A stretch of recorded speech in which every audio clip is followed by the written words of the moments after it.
Hello Capricorn, Sun, Moon, Rising, and Venus signs. Kamusta kayo? Sana po nasa mabuti kayong kalagayan. Welcome back po sa Star Tarot.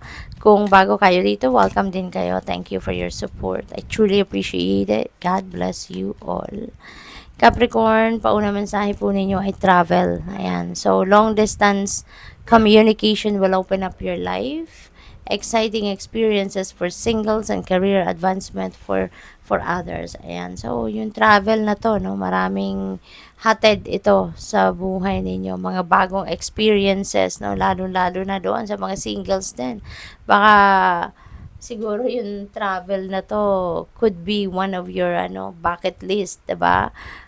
Kaya this will be super exciting para sa'yo.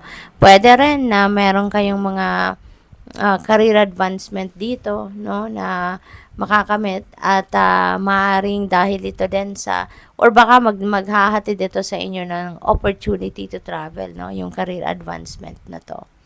What else? We have achievement. Wow. Enjoy the limelight. You've earned it. Although on the family front, someone's health could cause some secret worries and sleepless nights. Ayan. So, meron kayong kasikatan, makakamit sa ngayon. May achievement kayo.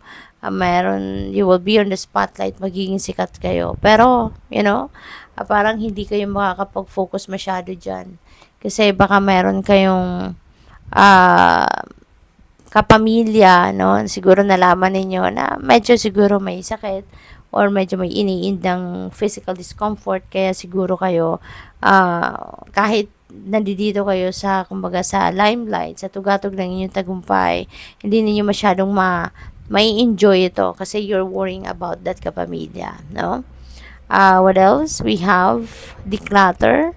Declutter your life, okay? Let go of correspondence, objects, and people you no longer want, okay? Kung ano itong hindi nyo na gusto to, nakaparte ng buhay ninyo, tatanggalin nyo na to sa buhay ninyo. You're going to cut the cords, no, between you and that person or with that object, no? Someone will hurt your feelings, and reveal a new side of themselves that you may wish to avoid. Wow. So, meron ditong mananakit ang inyong damdamin, Maaaring hindi niyo to inaasahan, no, na yung taong ito could hurt you.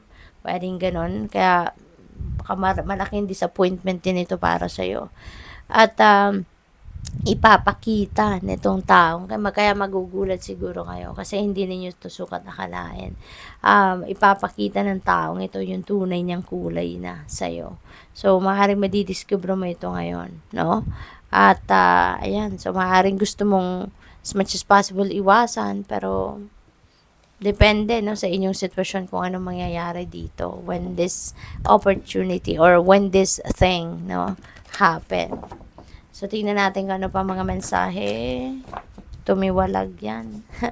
Appreciation. Ayan. So, this is a reminder para sa'yo, no?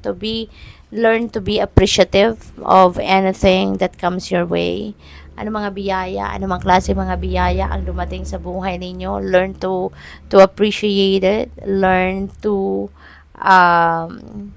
appreciate, learn to be grateful, no? Kasi the more na ina-appreciate mo yung mga biyayang yan, kinikilala mo, ina-acknowledge mo, nagpapasalamat ka, mas marami pang biyayang ibibigay sa'yo. Mas marami pang blessings, abundance, and prosperity ang ipapadala sa iyo ng Divine Universe. We have all tied up. Ayan, ang iba sa inyo dito restricted, no? Siguro. For quite some time, baka hindi kayo malayang gumalaw, hindi kayo malayang magsalita, 'di ba? Or mag-express ng sarili ninyo. Pero nagliliwanag, no, ang aura ninyo, maliwanag na maliwanag. So, feeling ko magkakaroon kayo dito ng change of energy, no? At maaaring sa ngayon, mas baka magkakaroon na kayo ngayon ng kalinawan sa inyong isipan at kayo ay maaring lumabas na, no, sa sitwasyon na to. Baka kayo'y magkakaroon na ng lakas ng loob na teka lang muna, parang buhay ko to, 'di ba? Pero parang bakit hindi mo magawa yung gusto mo, hindi mo masabi ang gusto mo, 'di ba? Kasi someone is restricting you or something is restricting you, no? So parang ganon. Pero You're going to change this, no? Babaguhin mo na ang sitwasyon mo na to. You're number 23, and that becomes number 5. 2 plus 3 is 5, and that resonates with change. Kaya possible talaga, no, na makalabas ka na sa restrictive energy na to. Maglalakas ng loob ka na baguhin ang sitwasyon mo. First chakra, Archangel Michael. Ayan. So, tutulungan ka din ngayon ni Archangel Michael na makapag-lay ng solid foundation, ano, sa iba't ibang parte ng buhay mo. Maaari din kasi, ang iba siguro sa inyo dito, you have that feeling of insecurity din, no? Kaya siguro din, nagdadalawang isip kayo rito na kung mawala, no? Sa taong nagko-control sa'yo, it's because maybe yun ang nagbibigay sa'yo ng parang seguridad, no? Parang ganon. So, but Archangel Michael is going to help you ngayon, no? To regain your control over your life, 'di ba? Magkaroon ka ng feeling of security, wala kang dapat na ikatakot, no? Archangel Michael is here para protektahan ka, gabayan ka, tulungan ka. We have patience. Ayan. So, maybe ang iba sa inyo rito nagmamadali, or baka ang iba sa inyo rito merong nirarush, no? So, be patient. Kasi alalahanin ninyo na hindi lahat ng bagay ay mangyayari according to our timeline. 'Di ba? Remember that everything happens in divine order and timing. Kaya kailangan lang natin na matutong maghintay, matutong magpasensya, 'di ba? At saka lagi po ninyong alalahanin na may kasabihan nga na good things come to those who wait, 'di ba? At kung lagi kayo nagmamadali, mas maraming pagkakamali ang nangyayari. Mas maraming discomfort ang maaaring maranasan ninyo. Kaya, learn to be patient. Okay? Learn to be patient. And habang kayo'y nagpapasensya, habang kayo'y naghihintay, listen to your intuition.